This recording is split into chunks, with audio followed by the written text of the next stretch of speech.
Hello everybody, Thetymix here with another bit of patch info. Version 1008 was released last night. Now the sharp-eyed among you might be noticing, look, it says 1009. That was a hotfix released shortly thereafter. There was a bug with threat being counted properly. But the main one here is 1008, Golems and Arks. And so the headline feature is that Golems and Arks can show up earlier in the galaxy, meaning closer to the player homeworld instead of mostly being clustered around the AI homeworld. They cost less AI progress to acquire, and they also have been buffed to various extents. For example, the Hive Golem now gets 300 yellow jackets instead of 250, similar ones to the others. They were generally considered by the better players not at all worth the cost of getting them. So they're trying to get them in a range where they are at least worth getting potentially.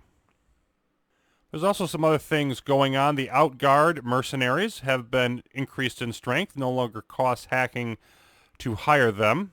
Sometimes you'll get more options with them in terms of how often you can hire them.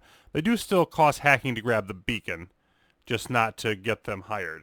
There was a balance done in the hacking. Basically, you will not trigger the higher levels of hacking response quite as quickly, and there are also more levels, so it essentially spread out the acceleration in terms of how that goes up, and it will ramp up further in the late game. So it's easier to hack early in the game, harder to hack later in the game, and that was a response to quite a few discussions, particularly on Steam, about hacking having become potentially too difficult early on in the game, but also there were people who wanted it more difficult later.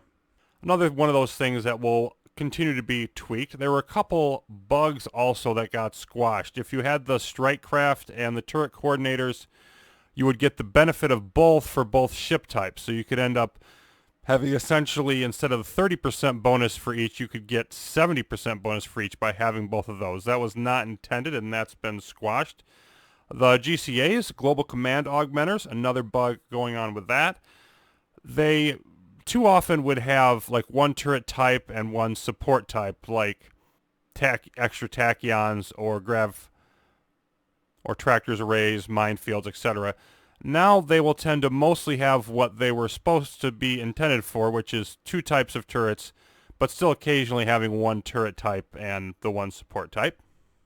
There's now a science history pop-up, which we'll be showing in the next run.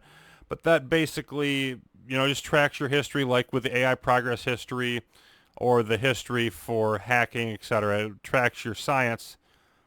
And one of the uses for that is if you've got a save from an experienced player and you want to know, well, what did they do to get to this point, you can just go and look and see what they unlocked earlier in the game. Or it's also, useful if you want to track what you're doing, of course. They also did some work. They've now begun working more in the modding direction. Capability's always been there, but they're working on making it easier to have multiple mods going at the same time, etc. And they're beginning to build in the framework, very, very early stages of work on the first expansion to the game, which again is expected sometime early next year is the estimate, but no information whatsoever yet about what's going to be in it. I don't think even they know. There still are more things that they want to add into the base game before they really start heading into that and the multiplayer and all of those things. And then there's also another quick start by Nuke Temeron.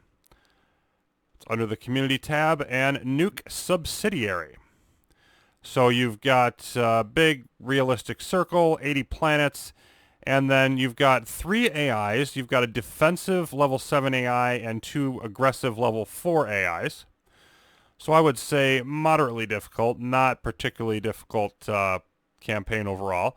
They've got the risk analyzers and astro trains, and the astro trains are pretty high intensity. We've got the Devour Golem, 3 of them, and a Zenith Trader, human resistance fighters on your side, and you've got a raid type fleet. And so you've got an aggressive AI support types mixed with the stronger defensive AI as the primary. So that's an interesting setup. According to the author, it's important you act quickly to take objectives, utilize your rating capabilities to strike critical targets, and prevent the AI from snowballing. So those continue to be added in. I think particularly the changes to Golems and Arks, the hacking rebalance, and the bugs that were quashed with the coordinators and the GCA, those are going to be the big things that we're going to be noticing right away. And I think it puts things in a much better position for us to begin a new run. So we'll be starting that up this weekend. But that's all on the patch. Thanks for watching, everybody. We'll have more news down the road as developments continue.